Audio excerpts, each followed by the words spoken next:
Bold predictions for the Giants in 2022. What is their record going to be? We've got so many mailbag questions, and we're going to get to them next.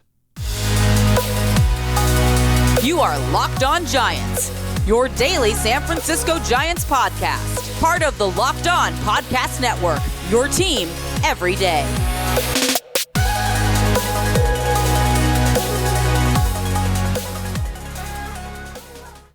Hello and welcome to Locked On Giants, part of the Locked On Podcast Network, your team every day. My name is Ben Kaspick, and on this show we provide daily episodes Monday through Friday talking about the San Francisco Giants in a way that's data-driven and rational, but also simple, passionate, and accessible to all. I'm a former contributor for the baseball statistics and analysis websites Beyond the Box Score and Rotographs. I've been podcasting about the Giants since 2015, and I'm a lifelong fan. Thanks for making Locked On Giants your first listen every day. We're free and available wherever you get podcasts. And coming up on today's show, more mailbag questions. The first one coming from Matt in Maine, who asks, what are your bold predictions, bold in capital letters, and your guess for this year's Giants record? They surpassed your record or prediction last year, maybe 90 plus or minus. So, regarding bold predictions first, usually I'm not the best at bold predictions because, like I said, data-driven and rational, so I don't like to, it's hard for me to know, like, how bold am I supposed to get? Am I supposed to say something that I don't think is going to come true just because it's bold? So anyway, I struggle with this question, but for me, bold things that I actually think might happen. Number one, I think that the Giants will make a significant trade at some point between now and the end of the season. One way or another, whether it's trading for a catcher prior to opening day, something we've talked about a lot as a possibility, even though we're a week away from the start of the season. I'm just not sure that they're just going to hand Joey Bart the keys to the kingdom and just roll with it and hope that it works out. They've only got Bart and Casale on the 40-man roster. What if Bart struggles? I don't exactly see how that's going to work out. So there's a possibility for one of those trade options. And there's also the possibility that you could trade for a guy like Jose Ramirez this summer if the Guardians are not in contention. Ramirez would be more than just a rental. He's under club control through 2023. And I think that he could make a lot of sense for a Giants team this summer if the Guardians are willing to deal him. And if they were willing to deal him, it would be a major trade. And the idea, I assume, would be to acquire Ramirez and then extend him. Giants don't really have an answer at third base beyond 2022 with Evan Longoria's contract finally being up, and there aren't a ton of great options in free agency. And so there's going to be some sense of urgency to make a move.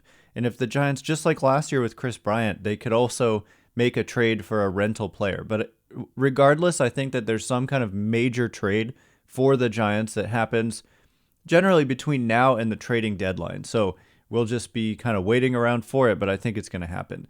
Number two for bold predictions, again, I don't know if this is like ultra bold, but the starting rotation is going to be top three in baseball. If these guys are healthy, I think they have the potential to be the best starting rotation in baseball. They're deep and talented.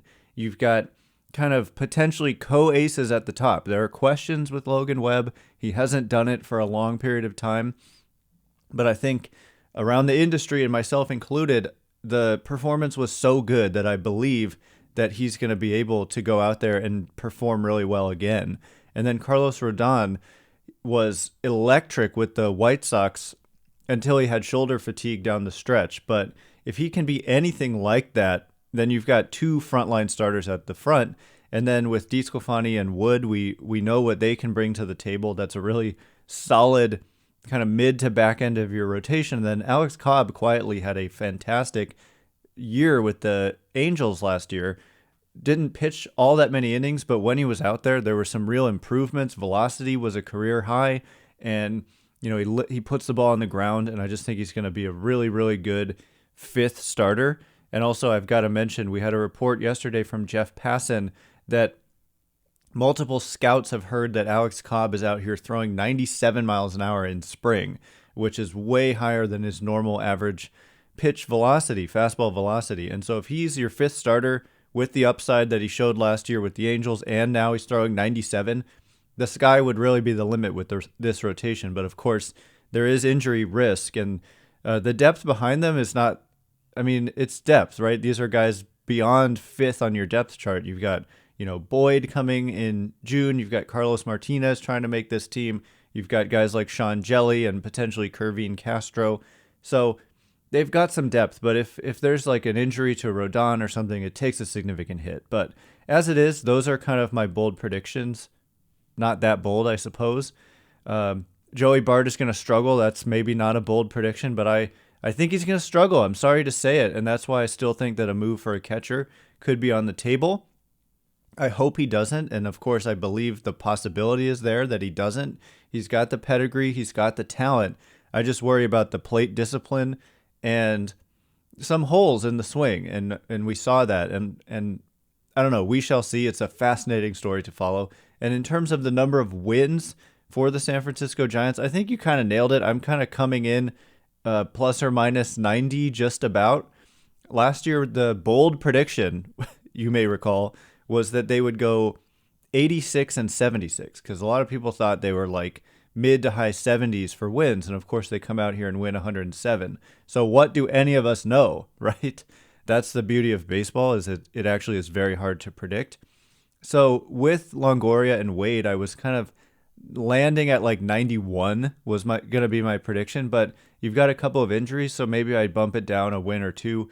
I think 90 is kind of a fair, reasonable, somewhat conservative, but also somewhat optimistic number.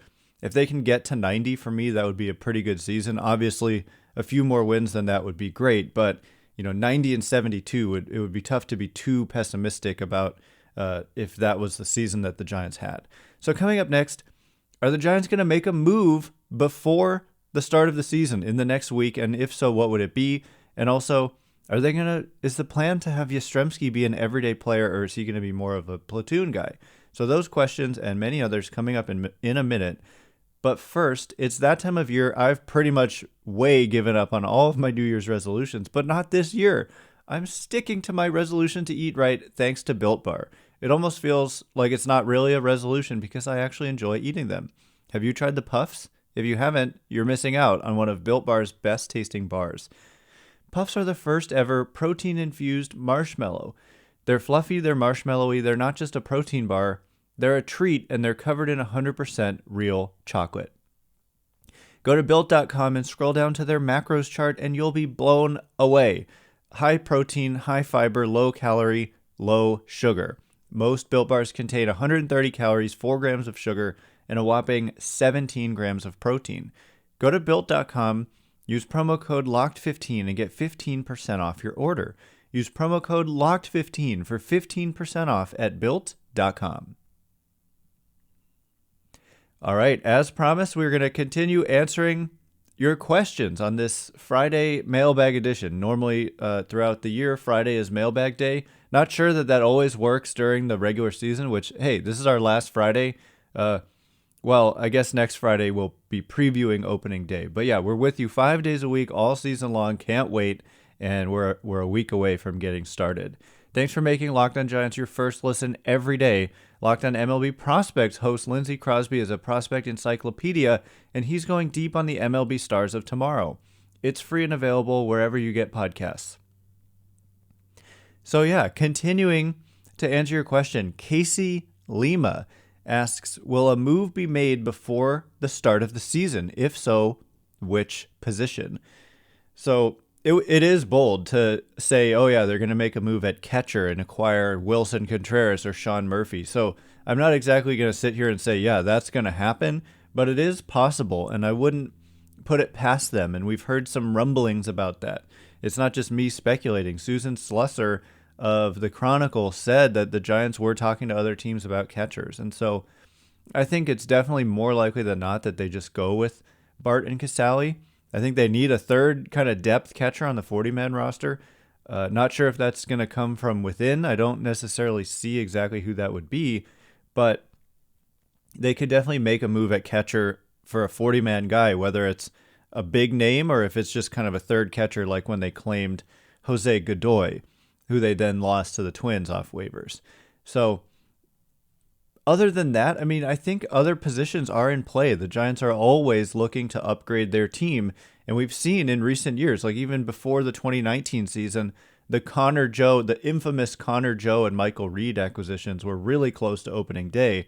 And then the Kevin Pillar trade happened like 3 or 4 days into that season. And the Lamont Wade Jr. trade happened in spring training, I believe, and the Mike Yastrzemski trade happened in spring training. So they're always looking to upgrade, and as other teams are kind of finalizing their rosters, I think that trades are more likely to happen. And so we just saw one today. The Dodgers and the White Sox pulled off a pretty interesting trade with Craig Kimbrell heading to the Dodgers, so got to deal with that guy again, and AJ Pollock heading to the White Sox. Pretty interesting trade, but things do start happening with a week to go. So regarding what position it would be, I mean, they could use a third baseman. Potentially, Wilmer Flores is just going to fill in for Evan Longoria, but I think they could use a versatile player. Maybe the biggest need might continue to be a right-handed bat who can play in the outfield. Because as it is now, and we'll actually tie this now in with the next question, from Straight Outta Cupertino, who asks, do you think the Giants will let Yastrzemski play every day until or unless he plays himself into a platoon situation? And Wim Lincecum asks, do you see any changes to the 40-man between now and opening day? So these are all kind of related questions. But as it is now, I've been talking about this a lot, their outfield has to be that they have a left-handed player in there against left-handed pitching, no matter what, if there's a lefty on the mound. I guess not no matter what if Thairo Estrada is in the outfield or if Alex Blandino is in the outfield or Luke Williams. So those guys are in play. Regarding a 40-man move, Blandino would have to be added if he's going to make the team. And so that's actually the next question.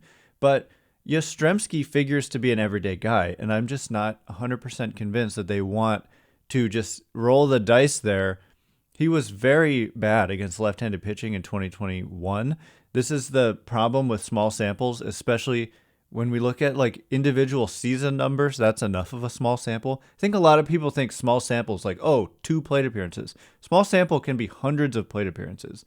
And platoon splits take a very long time to stabilize. And I think that the best thing generally, from what I understand for platoon splits, is just to assume league average type of splits. And so when we're like, Yastrzemski had reverse splits. He has reverse splits based on his 2021 when he had like 20 plate appearances against left-handed pitching. Maybe it was like 50. But no, that doesn't mean he has reverse splits. It means that year he happened to do better against lefties, but it doesn't really mean it's predictive. And that's what we saw in 2021. He suddenly didn't have reverse splits, and he was terrible against lefties, but still pretty good against righties. So it kind of remains to be seen. Is he good against lefties? Is he not good? I think, again, we assume league average splits. And so he's about 20 points above average by weighted runs created plus against right-handed pitching. I don't know what the league average kind of fall off is exactly.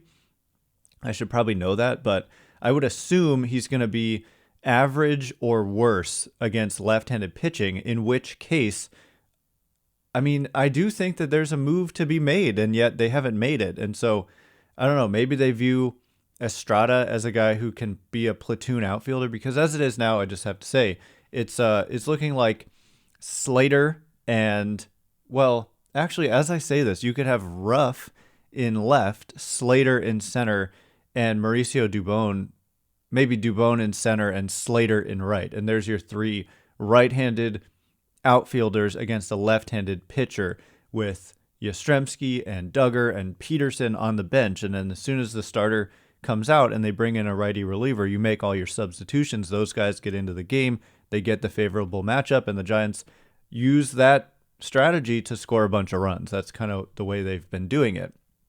So I suppose that actually could work because Dubon is out of minor league options. And so for that reason, I do believe they're going to carry him on this opening day roster. And the way I've kind of mapped it out is that for Wade Jr. and Longoria going down on the major league roster, which is expanded from 26 to 28 for the month of April, it will allow them to carry Steven Duggar. And so I think he's out there against righties along with Yastrzemski and Peterson in the outfield. And then replacing Longoria on the roster, we haven't determined that yet for me. And I think they were always going to carry Dubon and Estrada, both of whom are out of minor league options. So this would allow them to add a Luke Williams, who is versatile, or an Alex Blandino, who is also versatile. Williams is already on the 40-man. Blandino is not. And so to me, the inside track would go to Williams simply because he's on the 40-man roster. But next question comes from Jesse, who says, what are the chances of Alex Blandino making the team, and who would be on the chopping block to get designated for assignment? Or more likely a trade? Would this move make Dubon redundant, or with the injuries, could they keep everyone during April? So it might make him a little redundant, but I do think that they could keep them for April and just kind of see how they perform at the major league level, and it would just buy them some time, simply because it's not just because of the injuries, it's also because rosters have expanded from 26 to 28 for the month of April. So coming up next, we're going to dive more into this question. I'm going to talk about who would be on the chopping block, because if you add Alex Blandino, which I think is a real possibility, you've got to make a corresponding 40-man move, meaning you got to trade someone who's on your 40-man, or you've got to DFA someone who's on your 40-man. So that very well could be happening, and we'll talk about what the chances of the different players being the one to go in a minute. But first, after months of playing, college basketball has determined the top teams for the Final Four and will determine this year's national champion in the coming week. BetOnline is your number one source for all your sports betting needs and info. From all the latest odds, contests, and player props, you name it. They've actually got a bunch of Giants ones. We're going to spend some time probably next week talking about them. Player props, over-under on home runs, win totals for pitchers, strikeout totals for pitchers. So there's a lot of opportunities at betonline.net, which is the best spot for all your latest sports developments, including podcasts and reviews for all the leagues this season. Not just basketball, of course. BetOnline is your continued source for all your sporting wagering information needs, including live betting and your favorite Vegas casino games. Head to the website today or use your mobile device to learn more about the trends in action. BetOnline, where the game starts. All right. As promised, we are going to finish answering this question about the chances of Alex Blandino making the team and who would be on the chopping block if he gets DFA'd. So it's a good question. It does seem like there's a real chance that Alex Blandino does end up on this roster. There's also a real chance it could be Jason Vossler, who, remember, is on the 40-man roster himself. But he does have minor league options. He has 2 options remaining, and so I think that they ultimately end up using those. There's also the question of, do these players who are non-roster invitees have opt-outs of their deals? And that's something that sometimes they have an opt-out that's towards the end of spring training. Basically, if they're not going to make the team, they can just choose to become a free agent. And so we don't always get that information, and I don't actually have that on Blandino. It is a minor league deal, though, so he's not on the 40-man, but I do think there's a real chance they carry him. Although, is he similar to Luke Williams? He may be, in which case you maybe just keep the guy who's already on the 40-man. But I think it's worth talking about the state of the 40-man and who would get DFA'd no matter what, no matter what the move might be. There's going to be a 40-man move at some point, so who's kind of on the chopping block? So as I scroll through it, the beauty of it is it's hard to say. There's not necessarily an obvious choice. I just scrolled through the entire list of pitchers, and I don't necessarily see an obvious choice. I guess Tyler Beede, it's kind of do or die time for him. He's out of options. I think that means they carry him for the month of April. But if he's out there with a 9 ERA and just getting lit up every time he pitches, he could be on the chopping block. And it also could be a trade. But you can also DFA a guy and then trade him within a week. So that's something to look out for. Obviously not a catcher because they only have 2 on the 40-man, so they definitely are keeping both unless there's some kind of trade. Joey Bart and Kurt Casale, of course. Mauricio Dubon being out of options, kind of same case as Beede. He's got to put up or shut up in the month of April That's maybe a harsh phrase. He's got to perform, otherwise he could be on the chopping block, is essentially what I mean there. Luke Williams, don't know enough about him and what the Giants feel about what his role is going to be to say he's like comfortable on the 40-man. So he was just acquired in this minor trade with the Phillies. But if they think Blandino is a better choice, they could just DFA Williams and add Blandino. So that remains to be seen. Other than that, that's pretty much it. I don't see, Jason Vossler potentially, but I think he's a left-handed bat who can play these positions like third and second, maybe even first. And he's got a couple of minor league options. And so I'm not sure they're ready to make a move there. But I guess Williams, Dubon, and who else did I say? Williams, Dubon, and Beatty. Also maybe John Brebbia. He had his struggles last year, but I still believe in John Brebbia. But he could be a guy that is kind of on the fringe there.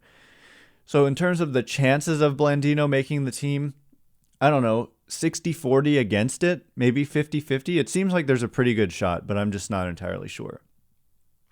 Next question comes from Scott Wilson, who says, do you think the Giants will stick with a traditional 5-man rotation, or will they try 6 or a 5 plus a bullpen day? The starters all perform much better with 5+ days of rest, and it could help prevent injury. So this was something we speculated about last year. Was it possible they would go with a 6-man rotation? And they really didn't. But they did give guys extra rest when possible. And they did, I think, have some bullpen games. Actually, yeah, for a period there, they had quite a few bullpen games. There was a period in the middle of the year when they had a bullpen spot every time it came through the rotation. So I would definitely look out for that as a possibility, especially in the early part of the year when you've got expanded rosters. You've also got this new rule in 2022 where you can only option players 5 times up and down, but that doesn't count. They're not going to start counting that for the month of April. And so they could totally take advantage of this in the month of April. Jacob Junis has a minor league option. He could totally be a guy who's up and down and could make some starts in between. And you've also got Gregory Santos on the 40-man. Kervin Castro, I know he was in the pen last year, but he's got history as a starter. And bullpen games. Yeah, and Tyler Beatty, I think, is going to make the team, and he could be kind of a 6th starter. He could start a bullpen game and give you 3 or 4 innings. So, yeah, I would absolutely look out for this as a possibility. But when all is said and done, I think they want to maximize the innings of a guy like Webb, Rodón, and DeSclafani, Wood, and Cobb. Not to say they want to push them, but those are clearly, I think, their best 5 starters, although they really do believe in a guy like Beatty, so giving him more opportunities I don't think is a bad thing. And then Matthew Boyd is on this 40-man roster and set to return or be healthy enough to return around the month of June. And once he comes, if the 5 starters are healthy and maybe Tyler Beatty has broken out, then you've suddenly got maybe 7 starters. There's also Sammy Long. I failed to mention him there as a guy who could fill in and spot start and potentially in the month of April, go up and down without it counting against his 5 option limit. And Sean Jelly also on the 40-man. So they do have a lot of pitching depth. And so I think they're going to take care of their pitchers. Last thing to point out, in 2020, when there was the short ramp up, spring training started, then it stopped because of COVID. And then there was a second spring training and it was short. It was 3 weeks total. And the Giants were ultra cautious with their pitchers in the first series of the year. Remember, Cueto wanted to keep going and they pulled him early after 4 innings. Kevin Gausman pitched out of the bullpen in that series in LA. It got a little weird. I wasn't totally in agreement with the way they handled that, but they kept their pitchers healthy for the most part in that year, and a lot of teams didn't. And so I think we may see that to start this year because spring training is also shorter than normal this year due to the lockout. And so to start the year, I wouldn't be surprised if pitchers are only going, 4 innings. They're not going 6, 7 innings right out of the gates. So we'll see. But yeah, it's a good question, and I would expect them to be a little bit creative and to give guys plenty of rest throughout certainly the early part of the year, but also perhaps as the year goes on as well. Anyway, that is all the time we have for today. A lot of other questions I wanted to get to, but I'll save them and get to them probably next week. Thanks again for making Locked On Giants your first listen every day. Now make your second listen Locked On MLB. Paul Francis Sullivan, please call him Sully, brings you his unique perspective on the major leagues past and present. It's free and available wherever you get podcasts. Once again, my name is Ben Kaspick. Check me out on Twitter at Ben Kaspick, Kaspick. If you like this show, please consider rating it or leaving a review. It helps me out a lot, so thanks in advance. And thank you to everyone who's done so already. Also like, comment, and subscribe on YouTube. That's also a lot of fun as well. Anyway, I can't wait to be with you again on Monday, 5 days a week next week, and then the regular season underway. I really can't wait. So thanks again for listening. Have a great weekend. Stay locked on Giants.